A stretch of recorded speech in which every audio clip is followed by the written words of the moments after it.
Hi hello ಎಲ್ರಿಗೂ ನಮಸ್ಕಾರ, welcome back to my channel. ನೀವು ನೋಡ್ತಿದ್ದೀರಾ ಹರ್ಷಿತಾ ಬೀರೇಶ್ ವ್ಲಾಗ್ಸ್. ನಮ್ಮ ಮಮ್ಮಿ ನೋಡಿ ಹೆಂಗೆ ನೋಡ್ತಾ ಇದ್ದಾರೆ.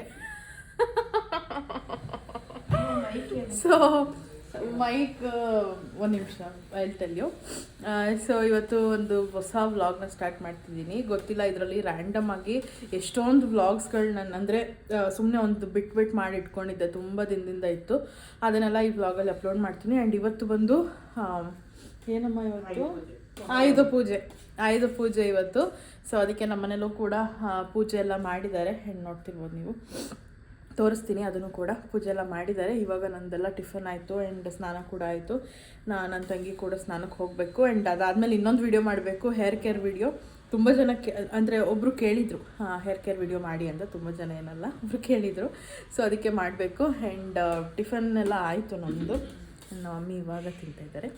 ಸೊ ವಿನುತಾ ಕೂಡ ಸ್ನಾನಕ್ಕೆ ರೆಡಿ ಆಗ್ತಿದ್ದಾಳೆ. ಆ್ಯಂಡ್ ತೋರಿಸ್ತೀನಿ. ಈ ಥರ ಪೂಜೆ ಮಾಡಿದ್ದಾರೆ. ಆ್ಯಂಡ್ ಆಯುಧಗಳಿಗೆ ಪೂಜೆ.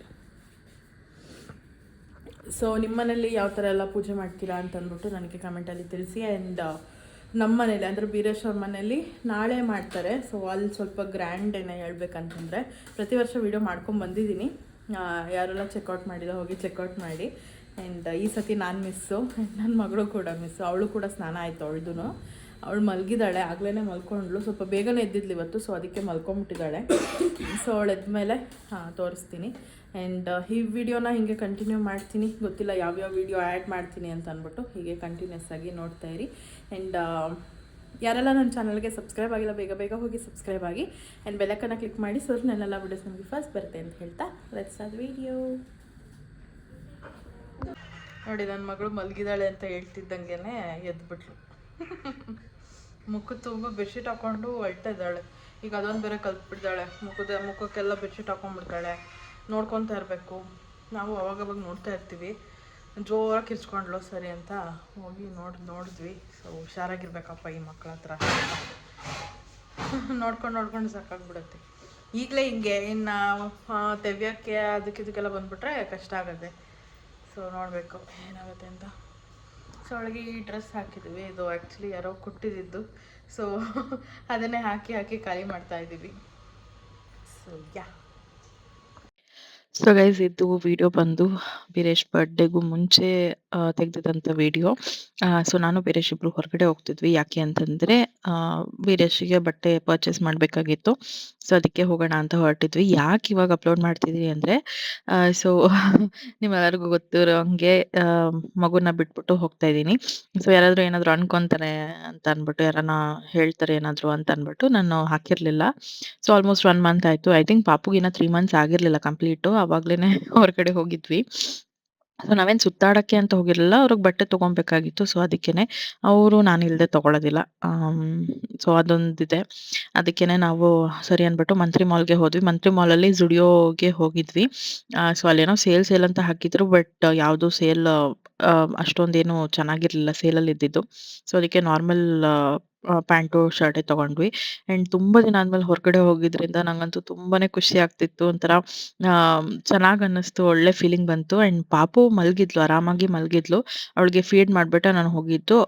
ನಾನು ಫೀಡ್ ಮಾಡಿದ್ರೆ ಒಂದು 2 hours ಆದರೂ ಅವಳು ಮಲಗಿರ್ತಾಳೆ ಅಂತ ಅಂದ್ಬಿಟ್ಟು ಹಿಂಗೂ ಅಜ್ಜಿ, ಮಮ್ಮಿ, ಡ್ಯಾಡಿ, ವಿನುತಾ ಎಲ್ಲರೂ ಮನೇಲೇ ಇದ್ರು. ಸೊ ಅದಕ್ಕೆ ನಾವು ಹೊರಗಡೆ ಹೋಗೋಣ ಅಂತ ಹೋಗಿದ್ದು. ಆ್ಯಂಡ್ ಬಟ್ಟೆ ಎಲ್ಲ ಪರ್ಚೇಸ್ ಮಾಡಿ ಅದಾದಮೇಲೆ ನಾವು ತಿನ್ನೋದಕ್ಕೆ ಅಂತ ಹೋದ್ವಿ. ಸೊ ಅಲ್ಲೇ ಬರ್ಗರ್ ಕಿಂಗ್ ಇರುತ್ತಲ್ಲ, ಅಲ್ಲಿಗೆ ಹೋಗಿ ಸ್ವಲ್ಪ ಬರ್ಗರು ಮತ್ತು ಫ್ರೆಂಚ್ ಫ್ರೈಸು ಅದೆಲ್ಲ ತಿನ್ಕೊಂಡು ಮತ್ತೆ ವಾಪಸ್ ಬಂದ್ವಿ. ಆ್ಯಂಡ್ ಕೂಲ್ ಡ್ರಿಂಕ್ಸ್ ನೋಡೋದಕ್ಕೆ ಹೋದರೆ ನಾನು ಕುಡಿಲಿಲ್ಲ. ನೋಡಮ್ಮ, ಇಲ್ಲಿಂದ ತಕೊಂಡೋಗಿ ಎಲ್ಲಿರುವೆ ಮನವ ಕಾಡುವ ರೂಪಸಿಯೇ, ಬಯಕೆಯ ಬಳ್ಳಿಯ ನಗುವ ಹೂವಾದ ಪ್ರೇಯಸಿಯೇ, ಮನವ ಕಾಡುವ ರೂಪಸಿಯೇ. ತೊಟ್ಲು ಚೇಂಜ್ ಮಾಡಿದ್ದಾಯ್ತು. ಅಂದ್ರೆ ಬೇರೆ ಕಲರ್, ಬೇರೆ ಕಾಟನ್ ಸಾರಿ ಹಾಕಿದ್ದೀನಿ. ಆ್ಯಂಡ್ ಗೂಡ್ ಥರ ಮಾಡಿಬಿಟ್ಟಿದ್ದೀನಿ. ಅವಳಿಗೆ ಲೈಟ್ ಬೀಳ್ಬಾರ್ದು. ಇನ್ನೊಂದಾಡು ಈಗ ಅಮ್ಮ, ಇನ್ನೊಂದಾಡು. ಒಂದು ಎಲ್ಲಿದೆ ನಿನ್ನಾಸೆಯಲ್ಲಿ ಕೊನೆ ಇದೆ, ಏಕೆ ಕನಸು ಕಾಣುವೆ, ನಿಧಾನಿಸು ನಿಧಾನಿಸು.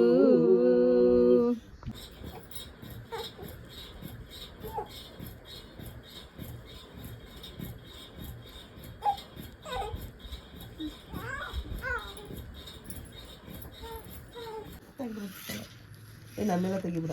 ನಿನ್ನೇನ್ ಕಮ ತೆಗಿಲಿ, ನನ್ನ ಮಗಳನ್ನ ತೆಕ್ಕೊಂತೀನಿ. ಗೈಸ್ ಈ ಕಾರ್ ನೋಡಿ ಎಷ್ಟು ಚಂದ ಇದೆ.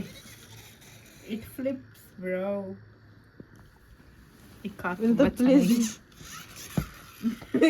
ಈ ಥರ ವಿಡಿಯೋ ಮಾಡಬೇಡ.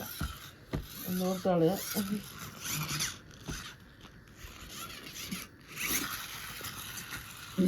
ಏ ಮಗ ಅದ ಕಡೆ ಇದಾಯ್ತು. ಇವಳ ಚಿಕ್ಕ ಮಗು ಆಗ್ಬಿಟ್ಟವಳೆ.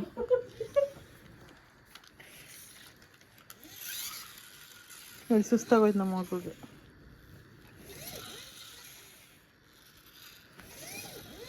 ಈಗ ಟೈಮ್ ಎಷ್ಟು ಗೊತ್ತಾ? That's not iPhone, okay? Ma, what the hell, ma? ಅಲ್ಲ 20 ಸಲ ಹಂಗಂದ್ರೆ ಕೋಪ ಬರಲ್ಲ. 11:15 ಆಗಿದೆ, ನೈಟ್ 11:15. ನೋಡಿ ಹೆಂಗ ಆಟಾಡ್ಸ್ತಾ ಇದಾರೆ ಅಂತ. ಇಷ್ಟೊಂದಿದೆ ಕಾರ್ ಗೈಸ್. ಇಷ್ಟೊಂದು ಆಟ ಸಾಮಾನು ಇನ್ನು ಅಲ್ಲೂ ಕೂಡ ಇದೆ. ನೋಡಿ ಗೈಸ್, ಈ ಒಂದು ಕಾರು ಆಫ್ ರೋಡಿಂಗ್ ಎಲ್ಲ ಹೋಗುತ್ತೆ. Off roading. ಓ ದೊಡ್ಡ ಬಂಡೆ ಬಂದ್ಬಿಡ್ತು. ಸಾರಿ, ರಿಟರ್ನ್ ಗೈಸ್. ಈ 0 to 3 months ಅಥವಾ 4 months 5 monthsವರೆಗೂ ಮಕ್ಕಳ ಟಮ್ಮಿ ಟೈಮ್ ಮಾಡ್ತಾರಲ್ಲ, ಸೊ ಆ ಟೈಮಲ್ಲಿ ಫ್ಲ್ಯಾಶ್ ಕಾರ್ಡ್ಸ್ ಅಂತ ಇಟ್ಟರೆ ಅದನ್ನು ನೋಡಿಕೊಂಡು ಆಟಾಡ್ತಿರ್ತವೆ. ಸೊ ಅದು ಆನ್ಲೈನಲ್ಲೆಲ್ಲ ಸ್ವಲ್ಪ ಕಾಸ್ಟ್ಲಿನೇ, ಅಂದರೆ ಸ್ವಲ್ಪ ಕಾಸ್ಟ್ಲಿ ಅನ್ನೋದಕ್ಕಿಂತ ಅಷ್ಟೊಂದು ದುಡ್ಡು ಕೊಟ್ಟು ಪೇ ಮಾಡಿ just black and white cards ಬರುತ್ತೆ, ಫ್ಲ್ಯಾಶ್ ಕಾರ್ಡ್ಸ್ ಅಂತ ಅಂದ್ಬಿಟ್ಟು. ಸೊ ಅದು ತೊಗೊಳ್ಳೋ ಬದಲು ನಾವೇ ಮನೆಯಲ್ಲೇ DIY ಫ್ಲ್ಯಾಶ್ ಕಾರ್ಡ್ಸ್ನ ಮಾಡ್ಕೊಬೋದು. ನಾನು ಕೂಡ ಇಲ್ಲಿ ಮಾಡಿದ್ದೀನಿ. ಹೆಂಗೆ ಅಂತಂದರೆ ಜಸ್ಟ್ ಇದು ಏನದು ಪ್ರಿಂಟೌಟ್ ತೊಗೊಂಡು, ಅಂದರೆ ಬ್ಲ್ಯಾಕ್ ಆ್ಯಂಡ್ ವೈಟ್ ಪ್ರಿಂಟೌಟ್ ತೊಗೊಂಡು ಇದನ್ನು ನಾನು ಕಟ್ ಮಾಡಿ ಬ್ಯಾಕ್ ಮತ್ತು ಫ್ರಂಟ್ ಎರಡೂ ಸ್ಟಿಕ್ ಮಾಡಿಬಿಟ್ಟಿದ್ದೀನಿ. ಸೊ ನೋಡಿ, ಡಿಫ್ರೆಂಟ್ ಆಗಿರುವಂಥ ನಿಮ್ಗೆ ಯಾವುದು ಬೇಕೋ ಪ್ರಾಣಿಗಳದ್ದು ಅಥವಾ ಸರ್ಕಲ್ಲು ಅಥವಾ ಸ್ಕ್ವೇರು, ಅಂದರೆ ಇದು ಟ್ರಯಾಂಗಲ್ಲು, ಆ ಥರದ್ದೆಲ್ಲ ಮಾಡ್ಕೊಳ್ಬೋದು. ಆ್ಯಂಡ್ ವೆಜಿಟೇಬಲ್ಸು, ಫ್ರೂಟ್ಸು, ಈ ಥರದ್ದೆಲ್ಲ ನಮ್ಗೆ ಯಾವ್ದು ಬೇಕೋ ಆ ಥರ ಕಸ್ಟಮೈಸ್ ಮಾಡಿಕೊಂಡು ಫ್ಲ್ಯಾಶ್ ಕಾರ್ಡ್ಸ್ನ ಮಾಡ್ಕೊಬೋದು. ಬಟ್ ಇದು ಸ್ವಲ್ಪ ಲೈಟಾಗಿದೆ, ಬಟ್ ಇಟ್ಸ್ ಓಕೆ. ಮನೇಲೇ ಒಂದು ಸ್ವಲ್ಪ ದಿನ ಯೂಸ್ ಮಾಡೋದಕ್ಕೆ ಯೂಸ್ ಆಗುತ್ತೆ ಅಂತ ಅಂದ್ಬಿಟ್ಟು ಮನೇಲೇ ಮಾಡ್ಕೊಂಡಿದ್ದು. ಸೊ DIY ಏನಪ್ಪ ಇದು ಫ್ಲ್ಯಾಶ್ ಕಾರ್ಡ್ಸು ಹೆಂಗೆ ಮಾಡೋದಂತ ತೋರಿಸಿದ್ದೀನಿ. ಜಸ್ಟ್ ಈ ಥರ ಅಷ್ಟು ಎಲ್ಲ ಈ ಥರ ಮಾಡ್ಕೊಂಡಿದ್ದೀನಿ. ಆ್ಯಂಡ್ ಟೈಮ್ಗೆ ಇದನ್ನು ಮುಂದೆ ಇಟ್ಬಿಟ್ಟು ಆಟ ಆಡ್ಸೋದು ಅಷ್ಟೇನೆ. ಸೊ ವೆರಿ ಸಿಂಪಲ್ ಅಲ್ಲ, ಇದಕ್ಕೇನಕ್ಕೆ ಅಷ್ಟೊಂದು ಪೇ ಮಾಡಿ ತೊಗೊಳ್ಬೇಕು ಅಲ್ವಾ?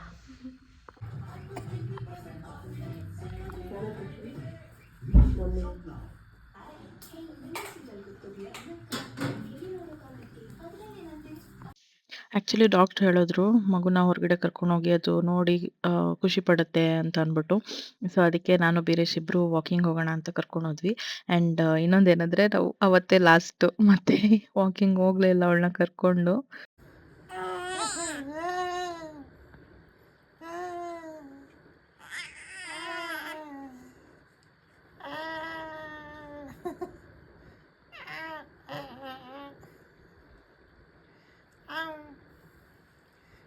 ಏನು ಮನೆ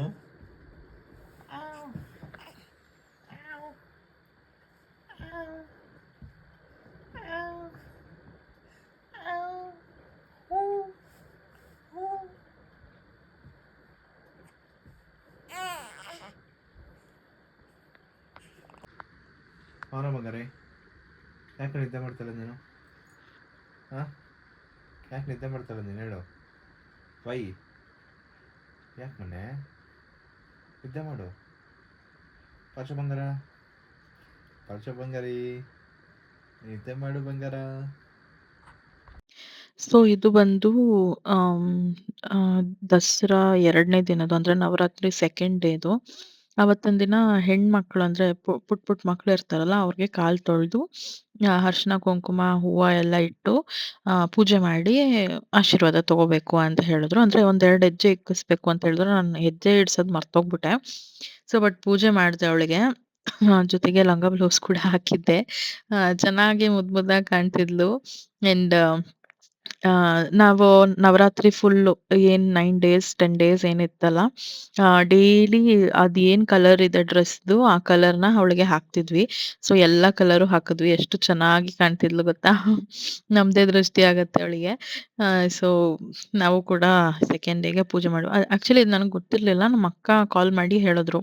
ಈ ತರ ಮಾಡು ಒಳ್ಳೇದಾಗತ್ತೆ ಅಂತ ಅನ್ಬಿಟ್ಟು. ಪುಟ್ಟ ಮಗು ಅಲ್ವಾ ಅಂತ ಅನ್ಬಿಟ್ಟು, ಸರಿ ಅಂತ ಅನ್ಬಿಟ್ಟು ಸಾಯಂಕಾಲ ಮತ್ತೆ ಪೂಜೆ ಮಾಡಿ, ಅದಾದ್ಮೇಲೆ ಅವಳಿಗೂ ಪೂಜೆ ಮಾಡಿದ್ವಿ. ಬಿಕಾಸ್ ಬೆಳಗ್ಗೆ ಮಮ್ಮಿ ಆಫೀಸ್‌ಗೆ ಹೋಗಿದ್ರು.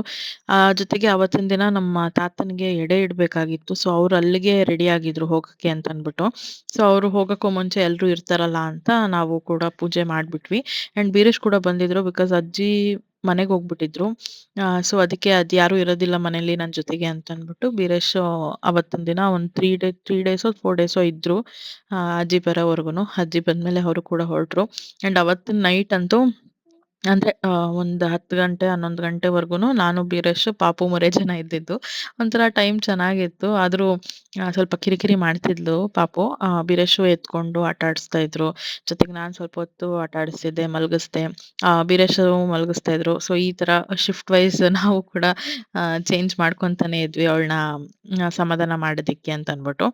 ಸೊ, ಎಲ್ಲ ಪೂಜೆ ಎಲ್ಲ ಆದ್ಮೇಲೆ ಅವಳಿಗೆ ಕಾಲ್ ಮುಕ್ಕೊಂಡು ಎಲ್ರೂ, ಎಲ್ರೂ ಕಾಲ್ ಮುಗಿದ್ರು. ಬಿಕಾಸ್ ಮಕ್ಳು ದೇವ್ರ ಸಮಾನ ಅಂತ ಹೇಳ್ತಾರಲ್ಲ. ಸೊ, ಅದಕ್ಕೇನೆ. ಅಂಡ್ ವೀರೇಶ್ ಅಂತೂ ಪ್ರತಿ ಸತಿ ಬಂದಾಗ್ಲೂನು ಅವಳು ಹುಟ್ದಾಗಿಂದ ಇವತ್ವರೆಗೂ ಪ್ರತಿ ಸತಿ ಬಂದಾಗ್ಲೂ ಅಷ್ಟೇ, ಹೊರಡ್ಬೇಕಾದ್ರೂ ಅಷ್ಟೇ ಅವಳು ಕಾಲ್ ಮುಕ್ಕೊಂಡೇ ಹೋಗೋದು. ಸೊ, ಅವ್ರಿಗೊಂಥರ ಅದು ವಾಡಿಕೆ ಆಗ್ಬಿಟ್ಟಿದೆ. ಅಂಡ್ ನನ್ ತಂಗಿ ಸ್ವಲ್ಪ ಓವರಾಗಿ ಸ್ಕೋಪ್ ಕೊಡ್ತಾ ಇದ್ಲು. ಆಮೇಲೆ ಎಲ್ಲ ಬೈದ್ರು. ಅದಾದ್ಮೇಲೆ ಅವಳು ಕೂಡ ಕಾಲ್ನ ಮುಗಿದ್ಲು. ನಮ್ಮ ಮಮ್ಮಿ ಕೂಡ ಮುಕ್ಕೊಂಡ್ರು. ಅಂಡ್ ಇದು ಬಂದು ಸ್ವಲ್ಪ ದಿನ ಆದ್ಮೇಲೆ ಇವಳು ದಬಾಕೊಳಕ್ ಸ್ಟಾರ್ಟ್ ಮಾಡಿದ್ಲಲ್ಲ, ಆ ಟೈಮಲ್ಲಿ ಏನ್ ಮಾಡಿದ್ಲು, ದಬಾಕೊಂಡ್ಬಿಟ್ಟು ಕಾಲ್ನ ಮೇಲಕ್ಕೆ ಎತ್ತಾ ಇದ್ಲು. ಅಂದ್ರೆ ತೆವಿಯಕ್ಕೆ ಅಂತ ಅನ್ಬಿಟ್ಟು ಕಾಲ್ನ ಎತ್ತಕ್ ಟ್ರೈ ಮಾಡ್ತಿದ್ದಾಳೆ. ಬಟ್ ಅವಳಿಗೆ ಅಷ್ಟು ಆಗ್ತಿಲ್ಲ, ಶಕ್ತಿ ಬರ್ತಾ ಇಲ್ಲ ಅವಳಿಗೆ. ಬಟ್ ಆದ್ರೂ ಅವಳು ಟ್ರೈ ಮಾಡ್ತಾನೇ ಇದ್ಲು. ಕಿರ್ಚ್ತಾಳೆ, ಅಳ್ತಾಳೆ. ಸೊ, ಅವಾಗ ಉಲ್ಟಾ ದಬಾಕ್ಬಿಡ್ತೀವಿ.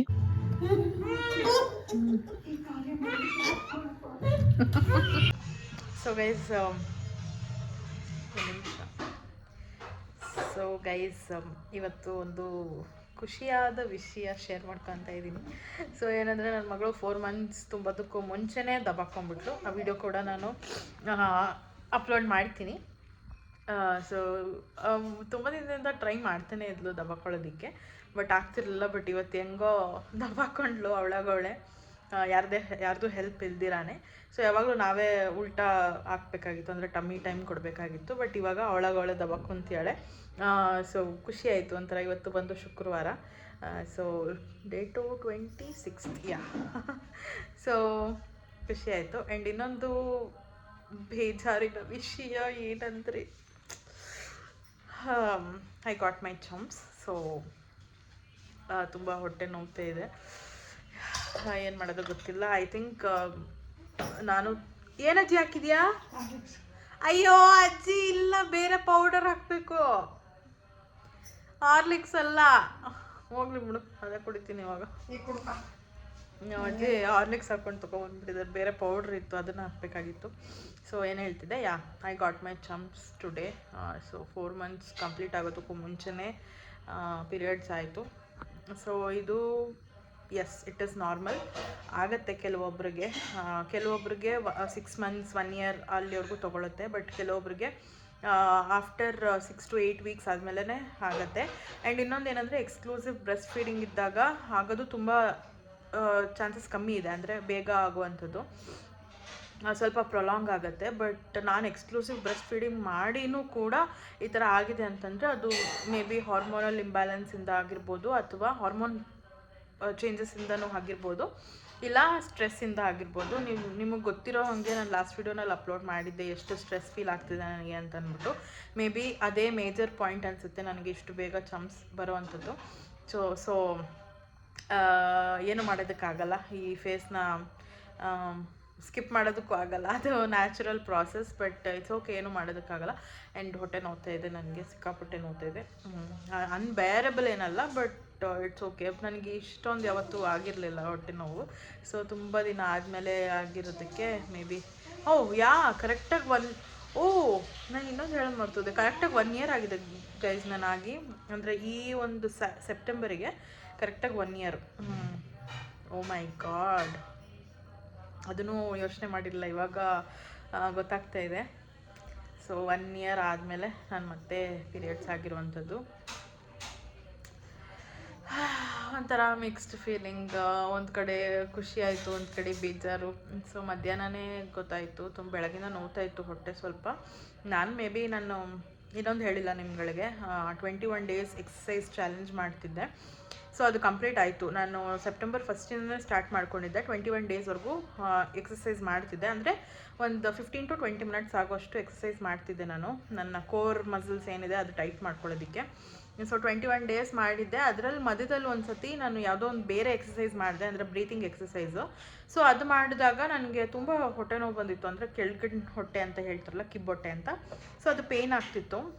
ನಾನು ಯಾಕೆ ಪೀರಿಯಡ್ಸಾ ಅಂತ ಅವಾಗ ಚೆಕ್ ಮಾಡಿದಾಗ ಏನೂ ಇರಲಿಲ್ಲ. ಬಟ್ ಆ ಒಂದು ಎಕ್ಸಸೈಸ್, ಬ್ರೀತಿಂಗ್ ಎಕ್ಸಸೈಸ್ ಮಾಡಿದಾಗ ಅದು ಪೇಯ್ನ್ ಆಗುತ್ತೆ, ಬಿಕಾಸ್ ಅದು ಮಸಲೆಲ್ಲ ಕಾಂಟ್ರಾಕ್ಟ್ ಆಗುತ್ತೆ, ಆದಾಗ ಪೇಯ್ನ್ ಆಗುತ್ತೆ ಅಂತ ಗೊತ್ತಾಯಿತು. ಸೊ ನಾನು ಈ ಸತಿನೂ ಹಾಗೆ ಆಗಿರುತ್ತೆ, ಬಟ್ ನಾನು ಯಾವುದೂ ಎಕ್ಸಸೈಸ್ ಮಾಡಿಲ್ವಲ್ಲ ಅಂತ ಅನ್ಕೊತಿದ್ದೆ. ಸರಿ, ನನ್ನ ಮಗಳಿಗೆ ಫೀಡಿಂಗ್ ಮಾಡಿ ವಾಶ್ರೂಮ್ಗೆ ಹೋದೆ, ನೋಡಿದ್ರೆ ಡಿಸಾಸ್ಟರ್ ಆಗಿತ್ತು. ಸೊ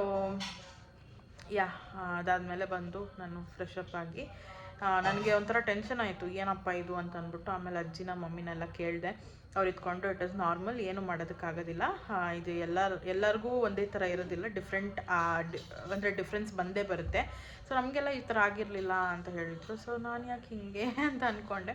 ಆಮೇಲೆ ನಾನು ಗೂಗಲಲ್ಲಿ ಅಥವಾ ಇದರಲ್ಲಿ ಸರ್ಚ್ ಮಾಡಿದಾಗ, ಯೂಟ್ಯೂಬಲ್ಲಿ ಈ ಥರ ಅಂತ ಇತ್ತು, ಅಂದರೆ ಸ್ಟ್ರೆಸ್ ಇದ್ದರೆ ಅಥವಾ ಹಾರ್ಮೋನ್ ಇಂಬ್ಯಾಲೆನ್ಸ್ ಆಗಿದ್ರೆ ಅಥವಾ ಇಟ್ ಇಸ್ ನಾರ್ಮಲ್, ಪ್ರತಿಯೊಬ್ಬರಿಗೂ ವೇರಿ ಆಗುತ್ತೆ ಅಂತಲೇ ಇತ್ತು. ಸೊ ಈಗ ಏನು ಮಾಡೋದಕ್ಕಾಗೋದಿಲ್ಲ. ಸೊ ಇನ್ಮೇಲೆ ಇದನ್ನು ಕೂಡ ಫೇಸ್ ಮಾಡ್ತಾ ಹೋಗ್ಬೇಕು ನನ್ನ ಮಗಳ ಜೊತೆಗೆ. ಸೊ ಇದನ್ನು ಶೇರ್ ಮಾಡ್ಕೊಬೇಕಿತ್ತು. ಆಗ್ಲಿಂದ ಸ್ವಲ್ಪ ಮೂಡ್ ಆಫ್ ಥರನೇ ಇದ್ದೆ, ಬಟ್ ಇವಾಗ ಅವಳೇ ದಬಾಕೊಂಡ್ಲಲ್ಲ. ಸೊ ಅದು ನೋಡಿ ಸ್ವಲ್ಪ ಖುಷಿಯಾಗಿ ಎನರ್ಜೆಟಿಕ್ ಆಗೋದೆ. ಆ್ಯಂಡ್ ಇದಿಷ್ಟು ಕನ್ವೆ ಮಾಡಬೇಕಿತ್ತು, ಗೊತ್ತಿಲ್ಲ. ಇನ್ಫ್ಯಾಕ್ಟ್ ನಾನು ಡಾಕ್ಟ್ರನ್ನೂ ಕೂಡ ಕೇಳಿದ್ದೀನಿ, ಅವ್ರಿಗೆ ಮೆಸೇಜ್ ಹಾಕಿದ್ದೀನಿ, ಈ ಥರ ಆಗಿದೆ, ಇಸ್ ಇಟ್ ನಾರ್ಮಲ್ ಅಂತ ಅಂದ್ಬಿಟ್ಟು. ಅವ್ರಿನ್ನ ರಿಪ್ಲೈ ಮಾಡಿಲ್ಲ. ಬಟ್ ನಾನು ಚೆಕ್ ಮಾಡ್ದಂಗೆ ಇಟ್ ಇಸ್ ನಾರ್ಮಲ್ ಅಂತಲೇ ಎಲ್ಲ ಕಡೆ ಹೇಳಿರೋದು. ಸೊ ಮತ್ತೆ ಕಂಟಿನ್ಯೂ ಮಾಡ್ತೀನಿ ಆಮೇಲೆ ವ್ಲಾಗ್ನ.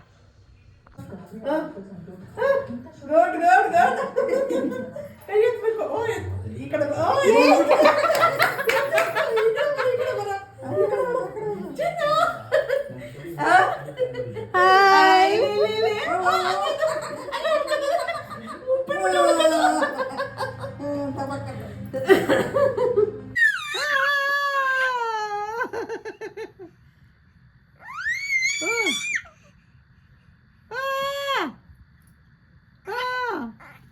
ಇರು ನೀನು ಕಿರ್ಸ್ಬೇಡ, ಇರು.